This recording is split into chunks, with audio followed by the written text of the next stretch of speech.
Hello and welcome back. Eddie Radosovich, George Stoya here from the SoonerScoop.com studios on the Campus Corner. Welcome in a Tuesday night and just got done talking to Brent Venables. Welcome back to a SoonerScoop.com practice report here on the YouTube page.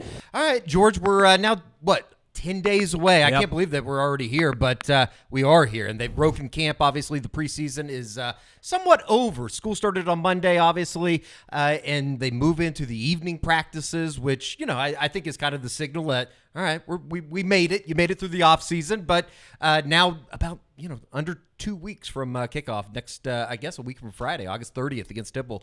Anything just really stick out to you? We're going to get into a lot of what Brent Venables had to say, but just overall, talking to players, talking to coaches tonight, kind of your takeaways. Yeah, just the injury situation, I think, and we'll lead with that here in a minute, but I thought some of that stuff was interesting. Brent kind of taking us through the week. It sounds like they're going to kind of do basically a mock game on Thursday. Kind of sounds like it's a little bit of a light week outside of maybe the the intensive of a scrimmage or whatever you want to call it, a game day atmosphere type. Yeah, I think he said Wednesday's practice would maybe be a little bit more intense than today's. Sure. Thursday, like I said, kind of a mock game. Players get off Friday and Saturday, and then Sunday it's game prep. Right. They're preparing for Temple. Sunday is basically their Monday. Right. It kind of everything kind of game on Friday, all that kind of stuff. Exactly. So that was pretty much it. Brent was his usual self tonight. I think he gave a 9-minute opening statement. It was long-winded a little bit. Gave us a whole breakdown of fall camp. Talked everything from injuries to the offensive line coming together, the special teams competition that's going on there. So we're going to dive into all that stuff. There wasn't a whole lot to take away from particular guys, but he did talk about units. Like you said, the special team stuff was rather interesting. But before we get to all the stuff that Brent Venables said, once again, we're happy to have Home Field with us this year. Home Field, the official OU apparel partner with SoonerScoop.com, HomefieldApparel.com. That is HomefieldApparel.com. And George, I know this is something that, I don't know, I think it's for just about everybody, but a lot of people that we know have been ordering it. Yeah, and you can get, like you see here, 15% off your first order with Scoop. Obviously, they have the specialty boxes that come with, different things like, I believe, a long sleeve shirt, the vintage stuff. You can see it there on the website, socks as well. Again, you can type in that code SCOOP for 15% off. But I just love the different vintage stuff. They have a lot of different looks that maybe you can't find elsewhere. I love the slanted OU, the softball stuff. I know my dad's, like I said on the last show, my dad's a big fan of just the Play Like a Champion Today type T-shirt. The Can't Miss kickoff has started for 2024. Obviously, the box was kind of the big deal coming out of that. And I believe it debuted on August 9th, which Oklahoma fans, I'm sure, can still take advantage of. Once again, the promo code is SCOOP, SCOOP, and 15% off your first order. Really excited about Home Field. Obviously, you're going to see him on game day. I'm sure that you've seen him before and you just don't realize it, Oh, and I know Joe and Isaac over on the Family Business, Absolutely. They'll be repping some of this stuff here soon, They're going to get some of that gear in. So let's get to Brent Venables. He did open up with a rather long opening statement today, but he did get into some particulars, especially on the injury front, including Andrel Anthony, which was interesting. Talent and reputation don't win for you. The work does.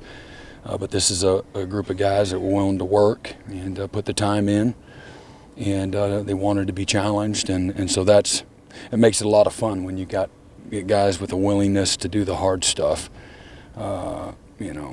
relentlessly. And so feel great about the depth of our leadership on this team. I've been talking about that, and we got just a tremendous amount of guys that really care.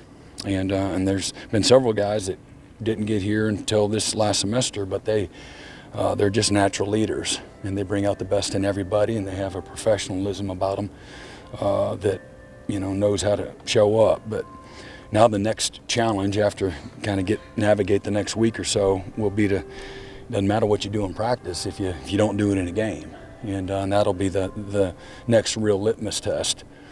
And but this week we had a really light day yesterday, a vested practice, and today we were in uppers, just a 15-period practice, and we'll amp it up to 17 periods tomorrow, and then Thursday we'll do a mock game and short, brief walkthroughs on Friday morning, and then give them the rest of Friday and Saturday off, and then Sunday for us is like a game week Monday. Still have, a few guys that are nicked up and have some bumps and bruises, but I don't expect anybody to be out, long term. I feel like everybody has a chance to be available for the first game. How's Andrel doing? He's doing good. Yeah, he looked great today. Is he going to give her the brace? I don't know. He won't be required to either wear it or get rid of it. That'll be up to him. And but we're obviously trying to be, careful with him. But he doesn't have any limits, right now. That's kind of the big takeaway from tonight for me. Andrel Anthony back out onto the field and doesn't have any limits. Who knows if he's going to be ready for that August 30th season opener, but I think, you don't have to really go all the way back to 2023 in those first 6 games when Anthony was on the field for Dylan Gabriel. He made an instant impact. And, you look at the numbers, 27 receptions, 429 yards. He had the 1 touchdown, but it was that third down reliability, it seemed like, that really was something. That was a developing something that we weren't able to see finish last year. Yeah, it'll be interesting to see if Jackson can kind of build that same rapport with Andrel, and it sounds like just him being back in practice is huge. Again, I don't anticipate he's going to play on August 30th. Like Brent said, they're going to ease him back into this thing. They're not going to rush him out there, and so I'd be surprised if he plays, but just the fact that he's out there practicing, and I'm sure he's a non-contact participant right now, but just being out there running routes with Jackson, going through the offense, being a part of the team periods and practice, like that's huge for him. And also just building up his confidence. And that's why, look, I know a lot of people said maybe it's the Tennessee game that you'd want him back. I would assume they'll try and get him out there by the Houston or Tulane game just so that he can get some of that confidence, go out, catch some balls, get tackled, right? Like, I know that sounds weird, but like for somebody that hasn't played and is trying to trust that knee, they probably want him to get out there and get some physicality. And perhaps more than anything, and maybe I'm going to be a little bit like a gun shy, I guess, on everybody coming off of injury, but when Javonte Barnes went through what he did a year ago, I think the confidence and just the mentality thing of, okay, I can run on this knee, I can let it go a little bit, and then have the confidence to make the moves that he needs to make or make a route or whatever. I think that's important here moving forward. So it's going to be, something to keep an eye on here over the next 10 days before the season opener. As you said, who knows if he's going to be expected to be somebody that's a contributor there in game 1. You can certainly get through that game without him.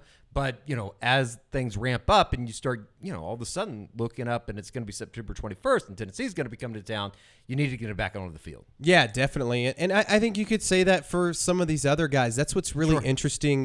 I talked a lot about the offensive line, and they have several guys kind of banged up. Let's go there. Let's go to the offensive line. Yeah, Branson Hickman, Josh Bates, Jake Taylor, and Garen Hatchett all kind of battling some injuries. We don't really know the severity of them. I think hearing from Brent tonight saying, hey, all these guys are banged up, but, they all have a chance to play in the opener. That's a great sign. Do I think all 4 of those guys are going to play in the opener? I don't. I think that it's kind of that same situation with Andrel where, hey, you don't really need him for this game, so don't rush him back and get him injured in a game that you can win without those guys. Now, I think you'd love to have either Hickman or Bates at center. Sure. I think that's definitely a position where you're like, okay, but, a Jake Taylor, you can live with Spencer Brown at right tackle against Temple. Garen Hatchett, I don't think is in the starting lineup. You can live without him.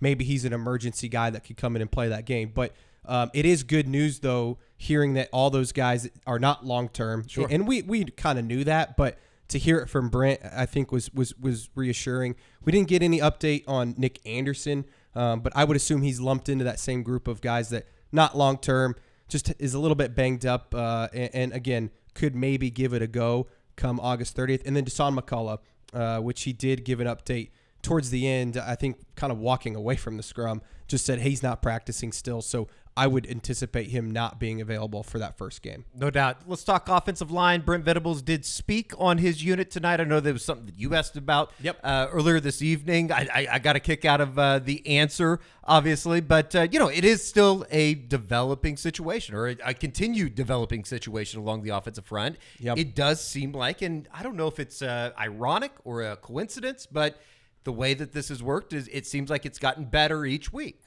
Well, I think the interesting thing with the offensive line, and Brent kind of talks about it, it's been really difficult because They've had some guys miss some time. And so now all of a sudden you're already rotating a lot of guys up front. Now you're really rotating guys, getting some guys some snaps with guys that they probably did not anticipate having played together. So I think that's opened the door for some younger guys to get some snaps with the first team.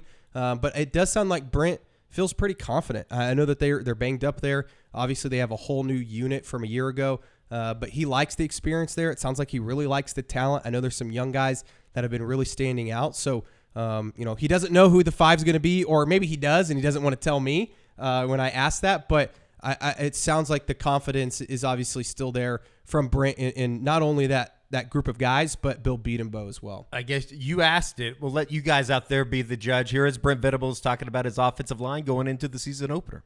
Have you been able to work through the injuries up front and the offensive line to get, the chemistry and all of that you would like? Yeah, I mean, has it been perfect? No, but I'm sure that if you look back at most camps, that's usually the case. And but I do like where we're at, and there has been a chance to work together in lots of different types of settings. But I feel like we're in a really good position there right now. On the offensive line, Brent, how have you seen Bill? Bill's done this for so many years. How have you seen him attack that position group and work those guys through? And how have you put your input on that group? Well, again, developing people. Good people usually. Guys that are accountable. My challenge to the guys and part of our responsibility as coaches is we have really talented guys, and some more so than others. But when you have talented guys that their talent, aligns with their accountability, and then their availability, then you have a chance to be a really good player. And so we've got really good guys. We do have guys that started, a lot of games up front. We have a few young guys as well that I've again loved their willingness to strain and improve and get better. And Bill understands, the things that, he needs to focus on to help, put a group together. Or, again, I'm talking not just 5. I'm talking, 8 to 11, 12 guys. And so whether that's the development piece, the drill work, the walkthroughs, the film study, all of that stuff matters. And finding, the best combination of guys, and then all the what ifs, when it comes to keeping guys healthy, knowing what that'll look like. And again, developing the toughness and the focus of what we got to accomplish, understanding defense, understanding situations, what, again, we're trying to accomplish in different situations. Again, but I've tried to, in every area, to give the offensive players, a perspective of what the defense is thinking. And if that's, again, situational, or that's fronts, if that's techniques, if that's pressures, that's coverage, all of those things. Do you have an idea of a 5 that you'd like to have, or is that a fluid situation? Yeah, the best 5. Best 5. Yeah. Just the best five, George. Don't worry about it. I Just had the best 5. I had to give it a shot. I knew it was going to get shot down, but I was interested to see what he said. So now they're going to put their best 5 out there. It was something you wrote about today on SoonerScoop.com, just kind of projecting the 2 deep going into next season. I do think that it's starting to feel like we have a pretty good idea of who those 5, 6, 7 guys are going to be. It's just going to be interesting to see what those rotations look like. Yeah, I think it's Michael Tarquin, Jacob Sexton, Branson Hickman or Josh Bates at center. Troy Everett, I think eventually we'll get into that mix, and it sounds like he's progressing really well. Maybe he'll be available. Kind of the forgotten guy, hasn't he? Yeah, I don't think he'll be available week 1, but I could see week 2, week 3 him starting to really pick up, kind of like Andrel. And who knows, real quick on Troy Everett, if he did play some guard last year, if you are having problems at either, at the he right gives you a lot left. of versatility. Sure. And same with Garen Hatchett. I know Garen Hatchett has been working at guard, but he's also been practicing snapping. So I wonder if he could get in that mix as well. Fabechi Wiwu at right guard. And then over at right tackle, if Jake Taylor's healthy, I think it's Jake Taylor. If he's not, then it's Spencer Brown. So that kind of gives you a picture. That's about 8, 9 guys, and I know that's a lot. And I think really, I would guess, Eddie, if everyone is healthy, it would be Tarquin, Sexton, Hickman, Weewu, and Taylor as your starting 5. Now, again, we'll see if everyone's healthy. It could look, it's going to be kind of a hodgepodge, I think, in the first game. Whoever's going to be the center is going to have his hand on the football all year long. And this is a good time to remind you guys, Big Game USA, the best football out there right here. It's the biggameusa.com/scoop. If you're looking for the official OU football, let me get this thing centered up for you guys as I speak about it. It is the official OU football right there.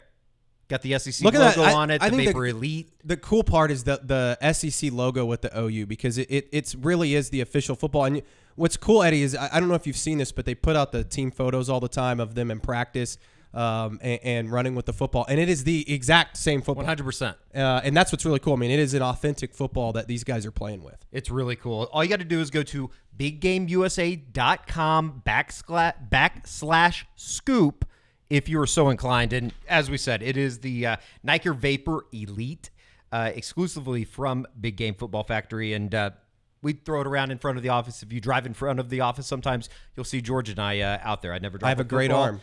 George has an okay arm for somebody that went to a 5A school. So all you got to do is go to biggameusa.com/scoop. Having trouble speaking. It's getting a little late tonight. It is late. It's the first long day of the year. 10:05. It's the first long day of the year, with everything moving to the evening. It makes you realize football season's back. When it definitely. These you know what will long though? days. Well, outside of the weather, which obviously, fingers crossed, whatever. Say your prayers if you do that. It says 88 on August 30th. That would be magnificent. But when the sun starts going down a little bit early too, it really wasn't bad out there tonight. No, it wasn't. And that's what's cool about the Friday night game is, it is. I do think it'll cool. I mean, it might be hot at kickoff, but it's going to cool down, and I think it's going to be a pretty raucous crowd. I think that it's going to be a pretty cool atmosphere with a Friday night game. Meteorologist George Stoya right there, as well as prognosticating on how the fans are going to be. I think it'll be a good crowd. I like that. Yeah. All right, defensive line talk tonight. Listen, I thought it was kind of interesting. I think that one thing that Brent has said time and time again since the end of last season, and obviously the injury to Jacob Lacey, kind of threw things not necessarily in a kink. It helped that they were able to get Dominic Williams. It helps that you have DeJoun Terry coming back. But when you're talking about interior guys, DeJoun Terry's really the only guy, as you'll hear Brent say, that has started a game for Oklahoma. Yeah, and they had a lot of experience last year. I'm not so sure that they had as much talent, raw talent up front last year, but Isaiah Coe, Jordan Kelly, Jonah Lualu, DJ Terry, they did it in numbers, really. Yeah, they had a good, solid group. Now, this group may not be as experienced, but I truly do believe that there's more talent there. Sure. I think that Grayson Halton, this is a huge year for him, kind of a make it or break it year for him in his third season. I think DJ Terry, by the end of the season was probably their best defensive tackle. You bring in a Dominic Williams, who's probably their most talented guy right now, that would have started for Oklahoma a year ago. And then you have the young guys, Jaden Jackson, who I think is going to squarely be in the rotation, maybe even be fighting for a starting spot right now. David Stone, can he get into the rotation? And Ashton Sanders, Devon Sears. I think that they have a group that maybe isn't super experienced, like Brent's going to say here in a second, but there's a lot of belief that the upside and the ceiling is a lot higher this year. Here is Brent Venables talking about his defensive line group 10 days before kickoff. I think it has a chance to be better, than what it was. How much? I don't know. We lost. Jonah played pretty decent last year. Isaiah Coe played pretty good last year. Lacey would have been a starter. We have one guy inside that's ever started a college game inside for us at Oklahoma on our roster. And our Mason, was banged up a year ago, and he's one of the contenders to be, the starter on the other side of Ethan. And do you always want more? Absolutely. But I've been pleased with the progress. I've been pleased with the improvement. I'm looking forward to the challenge of the season and all the schemes that we're going to see that's going to, really, force us to, earn it and decide on, how we want, or what we want everybody to write about us. We did speak with Grayson Halton this evening. We spoke with Caden Woolard. You can see all the player post-practice interviews on SoonerScoop.com's editorial page. Always post those there immediately when we come back from practice before we jump into the studio. But I will say, when we're talking about Grayson Halton, it sounds like he has had a really good preseason coming off of a very good spring. Yeah, and I think he offers something different. When you look at those interior defensive tackles, DJ Terry, Dominic Williams, Jaden Jackson, those are your run stuffers. Like, those are your 300-pound guys that are going to get in there on the goal line and stuff the run, and you're not going to be able to move them. Can they get sacks? I'm sure. I think Dominic Williams, you're going to see his stats maybe blow up a little bit more this year than what they were at TCU. But Grayson Halton is a guy that I think can be their best interior pass rusher. Like, I think he has some quickness to him, some twitch. I think he's a guy that they're going to play a lot in third down situations, clear passing situations. So not to say that he's not a run stuffer too, but he is a little bit lighter, a little bit smaller, and I think that kind of works to his advantage in terms of getting after the passer. So I'm excited to see what he looks like this year because I think he can kind of be that difference maker. We talk a lot about, do they have somebody that can really be a great pass rusher? I don't know if that comes on the interior. Maybe Grayson Halton can be that guy. I think it's really big that, Brent went out of his way to talk about R. Mason Thomas, and I know that he was talking about how he was injured last year, but everything we've heard is that he's their best pass rusher, at least raw talent in terms of twitch and being able to just beat a guy off the edge. So I'm really interested to see if he can be that guy if he stays healthy, because I do think if he's healthy, he is their best pass rusher. And then Caden Woolard, we talked to him tonight. He's a big dude, man. Yeah. And said he's 260, and one of the things that he really prides himself on is his speed around the edge. I mean, he's the same size as PJ Adebayo. Now, they're built a little different. PJ's arms, I think, are probably much longer than Caden, but they're two big guys. You got those guys on the edge. Ethan Downs, who I think is up to about 260 as well. R. Mason, again, he's a little bit smaller, and he's more of that twitchy guy. But I think Caden Woolard has a chance to maybe lead this team in sacks, and I really don't think that's a crazy statement. So, I believe the number was 9 a year ago at Miami of Ohio, which, as we've said here on the practice report before, that is, I believe it's top 5 of returning players last year that had sacks in D1 football. Yeah, I mean, look, if he can get to 6 this year, that'd be awesome. Because incredible. I think that other guys like Ethan Downs, he's going to get his. I think the last couple of years he's had around 4 or 5 each season. I expect he'll get around that number again this year. R. Mason, you add that to the group. PJ, if he can kind of take another step in the right direction. And then even, a guy like Trace Ford, who I think we forget a lot about. And we'll see what his snap count is this year, but I anticipate him being on the 2 deep and playing quite a bit in different situations. So, I think they really feel good about that edge group right now. Pretty veteran group over there for Miguel Chavis. And, again, Grayson Halton, you had to kind of wait around at the end of games, maybe late third quarter, fourth quarter type of stuff. He did have 11 tackles, 3.5 tackles for loss, had a couple sacks last year. I thought he really exploded on at the end of the season, and maybe you didn't see a whole lot of it like in big-time minutes. But there was some, let's sit around and wait for his junior year. And he's at least year. played some, right? Like, because, Brent talked about that experience and only having one guy that started for Oklahoma. But Grayson has played a little bit, and so he has some experience. And when you love the potential of a Jaden Jackson, a David Stone, and those guys are going to get better as they get more reps. But I do think you can lean on Grayson, especially early in the season, as somebody that has played some football for you. Last but not least, maybe the most important unit that has to get better if Oklahoma's going to win some tight bowl games in 2024, and that is the special teams unit, George. We finally got some maybe some idea at kick returner. Let's just go to the tape, and then we'll come back and talk about it, because I do have a question for you on something that Brent had to say tonight about his special teams unit. Love where we're at in the kicking game right now. We still have a battle there with our place kickers.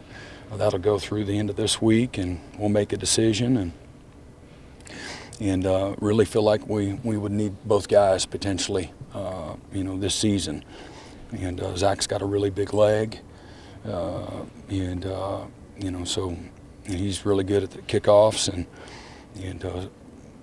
Elzinga has done a great job as a punter. Ashton has done a really nice job, had a great fall camp as well. Liam Evans has done some good things there. Again, and I really like the length and the speed, the athleticism, the explosiveness, and the playmaking of our units that we have, in special teams. We're We got, again, a nice blend of offense and defensive guys, a hungry group of guys that they recognize this is an opportunity for them to be one of the 74. And so we've challenged our guys not to be comfortable, thinking about our first, 3 games at home, but thinking about, that 74, because that's how I look at it. Who's going to realistically be able to get on the bus, game 4 and or game 5. What do you like on returns? You mentioned special. Yeah, I like Jalil, I like Peyton, I like Billy, I like Brendan Thompson and Sam Franklin, and like Gavin Sawchuk, Javante Barnes. Those are all guys that have worked some of the returns. How much has it changed this month in what you've been used to as a coach, having an analyst that can coach special teams? Yeah, it's nice. Coach the guys and is going to do it on game day. Yeah, I think what's changed, that part has changed a lot. So and the depth of your support staff, their ability to coach. And then we've got guys that have either been coaches before that, weren't able to, or they're former players that can really bring a lot to individualize, be more specific, fundamentally technique, get a little bit more on the field, eyes and correction and coaching. And so, but, everybody's got the same rules. So everybody should benefit from that. And I think when you talk about a coordinator, somebody that is, an expertise and he has a vision for exactly what it wants to look like, when he can be a part of that development, on the field as well as, off the field. I mean, it gives you a chance to really, make some improvement, in the areas that you need to. But that's been a lot of fun. Doug's incredibly passionate, high energy, really smart, great teacher, inspires and motivates as good as any coach I've been around. The players have tremendous respect for him. And he's just a really effective communicator. So I expect us to improve from where we were.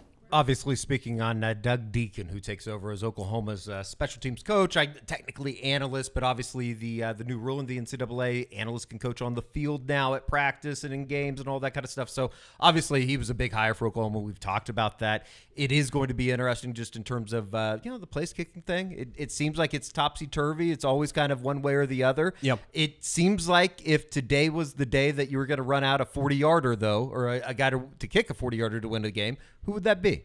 I think it's going to be Zach Schmidt. And people are going to be angry about that. I think at the end of the day that the one thing that people need to understand, they don't care. Like, I don't think the fans care as long as they make it, right? Yeah, and, here's the thing with Schmidt. I mean, I have my doubts as well because we just haven't seen it, right? Especially late in the season. And I think one thing he's a McGinnis kid, and George is a Bishop Kelly guy, so maybe there's a little, Catholic rivalry there. I can say that because I am Catholic as well. I do think it's interesting what Brent said about we're going to need both those guys this year, because I think that when you look at the last couple years, Zach Schmidt's kind of done it all, and I wonder, and I don't want to use this as an excuse for Zach Schmidt, but I do think that maybe he got worn down at times. Yeah. He's doing the kickoff duties. He's kicking, long field goals, whatever it is. And maybe he's doing all the kicks in practice a year ago. And then you see him drop off late in the season. Now, that's not an excuse for missing 30-yarders against Oklahoma State on the road. Right. But I do wonder, maybe you say, okay, Zach, you're going to be the field goal kicker, but hey, maybe Tyler Keltner's, doing kickoffs. Sure. Or maybe it's the reverse or something like that. I don't know. Maybe I'm just trying to think. I almost think it's kind of a situation too. It's like having somebody behind you that could come in and take your job.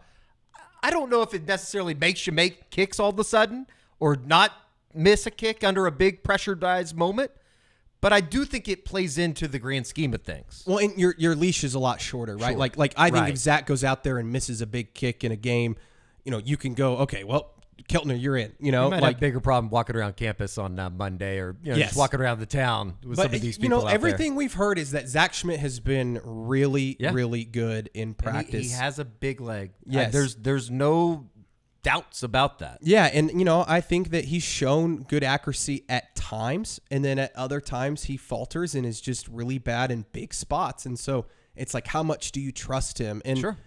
I do wonder, how much can Doug Deacon help him? Because I do think that a lot of kicking is obviously mental, and to hear those things about Doug Deacon and the way that he's approached the special teams unit, I think is a step in the right direction. So, and I think it's not just, I think we get caught up in the field goal kicking because that is the number one place they need to get better, but they really weren't great in the return game last year in punt or kick return. I'm really interested to see who ends up winning those jobs.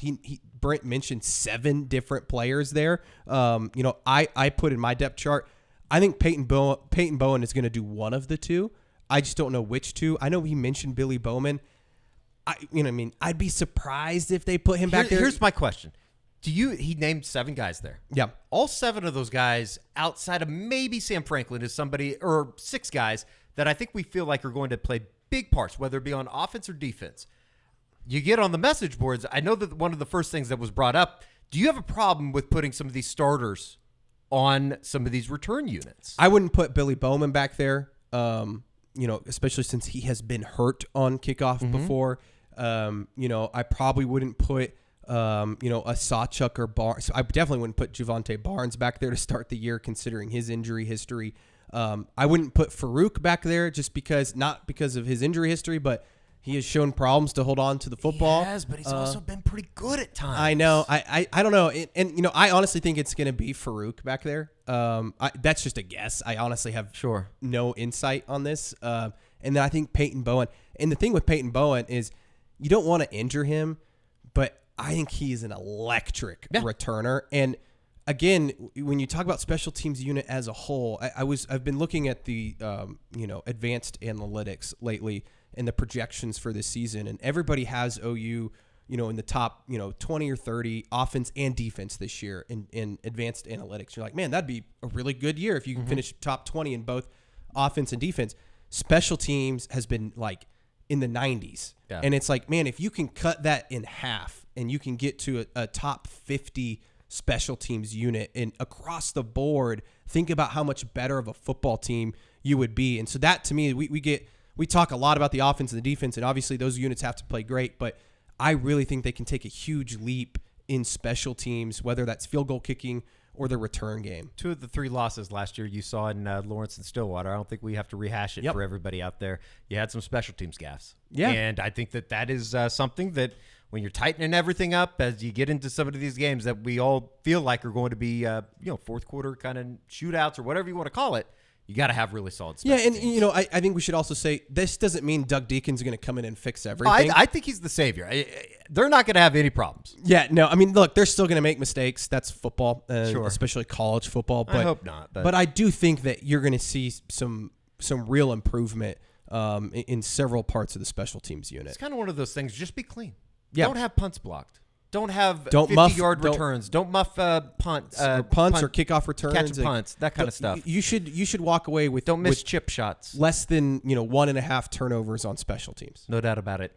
It is obviously a really busy week around SoonerScoop.com. I know that George, you wrote a bunch of articles. Bob Przbillas wrote a bunch of stuff, and don't sleep on it, or I guess you can sleep after you watch this. But Wednesday could be a massive day for Oklahoma on the recruiting front, where Josh McCuistion has I'll be joining him down in Louisville, Texas tomorrow as 5-star offensive tackle Michael Fasusi. You see it right there. Fasusi's big day coming up. Yeah, that's Wednesday, and we'll be down there to cover it. Yeah, that's going to be huge. A huge day tomorrow for you guys to be down there. I know I've been working on some feature stories, a big Seth Luttrell story that I think you guys will enjoy, kind of breaking down his journey to Oklahoma. Talked to a number of guys that he's worked with. Kevin Wilson, Graham Harrell, Larry Fedora, all, just some big names in the coaching world and football world. So check that out. Hopefully we'll be out by Friday, and then got a big Jackson Arnold story coming soon, Eddie. So very hopefully early next week. It's gonna be fun. The season has I think it's kind of officially begun. I know that it's begun, but it's already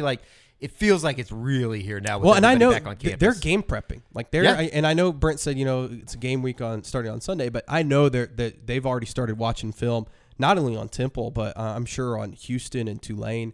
kind of getting ready for this non-conference slate. And we will be here right here on the SoonerScoop.com YouTube channel. Make sure you like, share, subscribe, tell a friend, tell a coworker. Go into your boss's office, tell him about us two idiots, and just kind of see what he has to say. Maybe he hates us. Probably does. I don't know. He's an olds. All right, for George, I'm Eddie. We'll see you right back here on the SoonerScoop.com Practice Report.